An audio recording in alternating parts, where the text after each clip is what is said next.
où j'ai rencontré le maître pour la première fois. Il me fit une très forte impression. Bon, la première fois qu'il me donna cours, je dois bien avouer que je ne compris rien.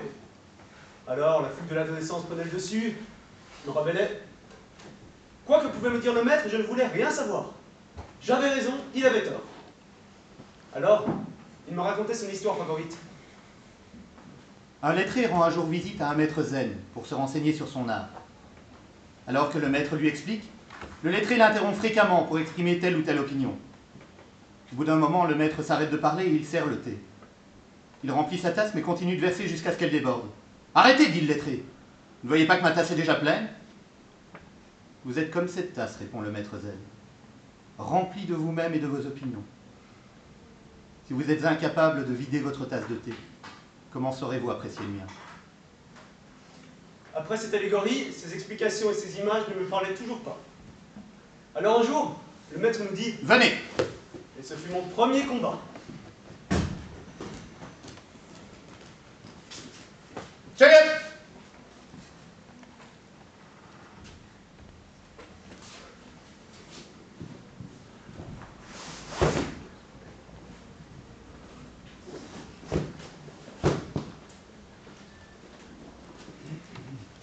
Chongé! Chumbi! Jizak!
Un jour d'hiver, nous vîmes notre maître revenir de la ville. Il avait le visage plus lumineux que jamais. Il nous annonça que sa fille Ji-eun allait revenir au printemps prochain, ainsi qu'un de ses vieux amis, Ji-woon, également maître de taekwondo.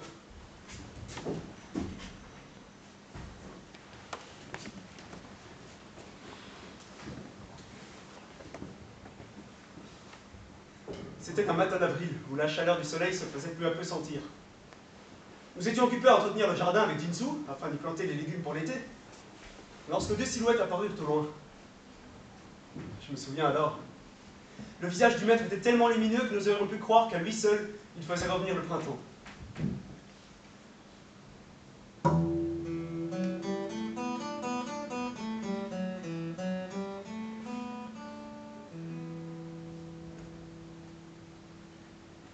La fille du maître, Ji-eun, était d'une rare beauté, à la fois rayonnante et sensuelle.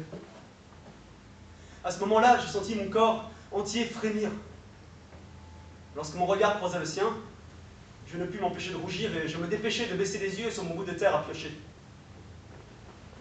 Quant à Jinsu, il salua le maître, qu'il avait l'air de connaître, puis la fille qu'il ne connaissait visiblement pas. Ji-woon était un vieil ami du maître. Ils avaient étudié le taekwondo ensemble il y a fort longtemps, et il était le parrain de sa fille. J'ai appris plus tard que c'est lui qui s'en était occupé depuis la mort de sa mère. Le maître avait prévu leur arrivée depuis longtemps. Et il comptait organiser un repas le soir même en leur honneur. Je me souviens de la table magnifique que le maître avait dressée. Les couleurs, les odeurs et le goût exquis que nous découvrîmes de ce souper.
Elle m'obsédait, je sentais mes mains fuyantes, mon regard fuyant aussi.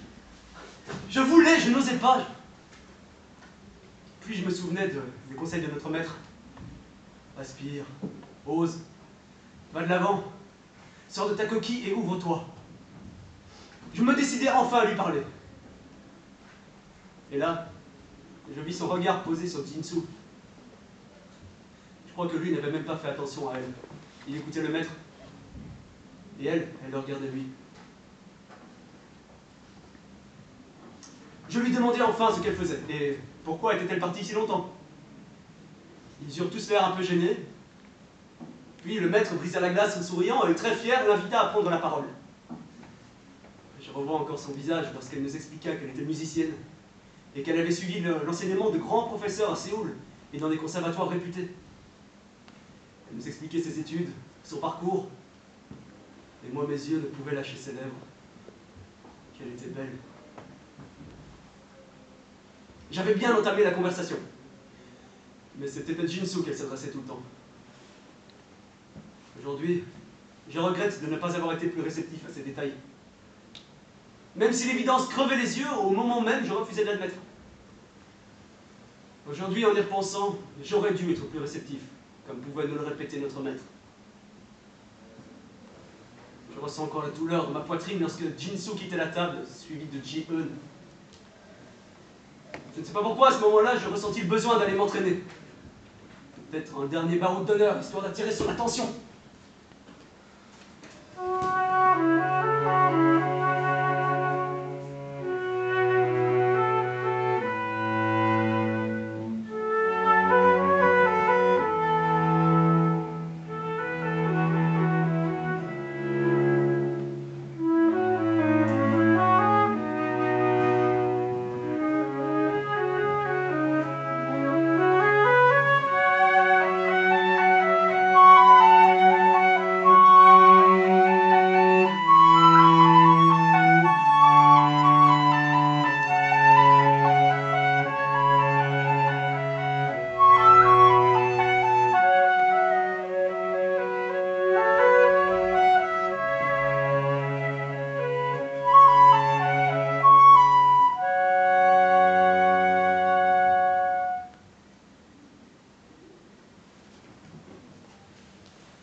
À ce moment-là, je sentis une présence derrière moi. C'était Ji-eun qui m'observait. Si tu cherches à te faire du mal, continue comme ça. Tu es sur la bonne voie. Te défouler ne t'apaisera qu'un temps. Méditer, t'apportera plus de sérénité que de t'acharner sur cette pauvre colonne. Et lorsque j'y repense, j'ai dû faire une tête bizarre, parce qu'alors le maître me sourit, puis il me dit « D'abord, regarde comment on frappe. »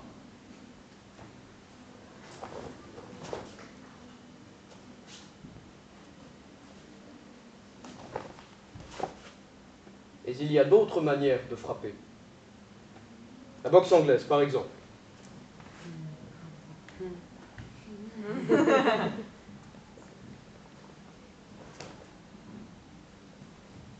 Serve-toi de l'énergie, pas de la volonté. De l'eau, pas du feu. Allez, oublie cette illusion de contrôle, mon jeune ami. Détends-toi et tu seras plus souple. Change-toi toi-même et ta technique évoluera.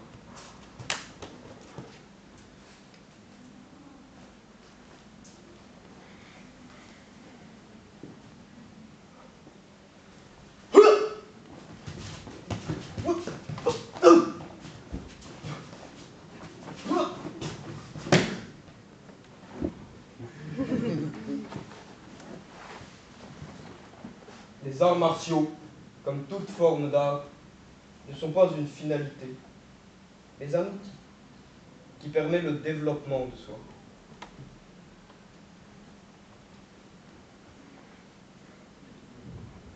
Ces quelques mots, je me les suis répétés toute la nuit. Ji-Woon m'avait ouvert les yeux. De plus, la présence de Ji-Eun me stimulait. Il fallait qu'elle me remarque.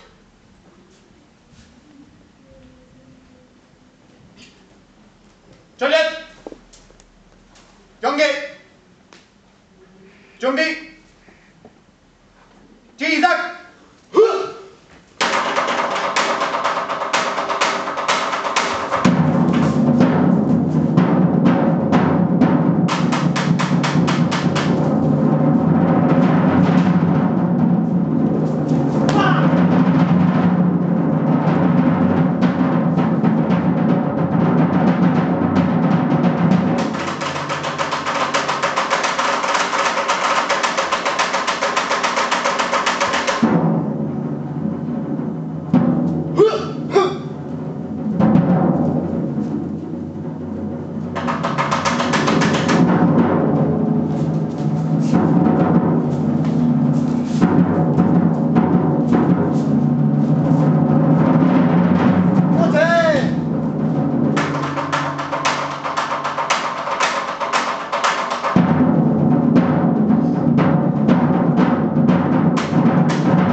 C'était un honneur de m'entraîner à ses côtés. Sa lucidité, sa technique et sa maîtrise de soi m'impressionnaient toujours. Mais j'avais l'impression de n'être qu'un enfant à ses côtés. De plus, sa gentillesse et sa bonne humeur étaient pour moi une source de joie.